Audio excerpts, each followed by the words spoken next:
মৃত্যুর আগেই নিজের চল্লিশা সহ সব ধর্মীয় আনুষ্ঠানিকতা নিজেই সম্পূর্ণ করলেন গাইবান্ধার আব্দুল লতিফ। এমনকি নিজ হাতেই খুঁড়ে রেখেছেন কবর, কিনে রেখেছেন কাফনের কাপড়।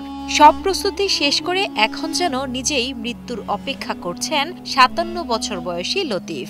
তার এমন ব্যতিক্রমী কর্মকাণ্ডে ব্যাপক আলোচনা সৃষ্টি হয়েছে এলাকায়। এই কবরটা ওনার একটা সাধনা। উনি মারা যাওয়ার আগে তার কবরটা পাকা করেছেন। নিজের কবর নিজে একা থাকার দেখনে এই ভাগ্য কাজ জীবনে জুটবে। গাইবান্ধা সদর উপজেলার খামার পীরগাছা গ্রামের বাসিন্দা আব্দুল লতিফ পেশায় জেলা প্রশাসক কার্যালয়ের ৪র্থ শ্রেণীর কর্মচারী। ২০১১ সালে নিজের কবর নিজেই খোঁড়া শুরু করেন তিনি।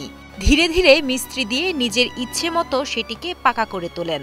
পুরো কবরের বাইরের অংশ টাইলসে মোড়ানো, ভেতরে আপাতত বালি ও ইট ভরে রাখা হয়েছে।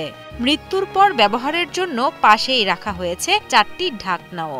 ৪০ অনুষ্ঠান করছি, মানে মৃত্যুর জন্য যাহা কিছু রাখা দরকার আমার কাছে সবকিছু রেডি।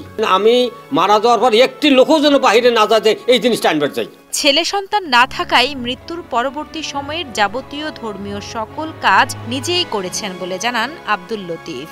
হঠাৎ করে ইনশাল্লাহ একটা মনে বলে যে ছেলে যখন নাই, তা মনে আল্লাহর কাছে একটা আবেদন করলাম আমি, আল্লাহ আমি যেন আমার নিজের কবরটা যেন আমি নিজে করতে পারি। তা আল্লাহ পাক আমাকে সেটাও ইনশাল্লাহ আমাকে সফলতা অর্জন করেছে আল্লাহ পাক আমার।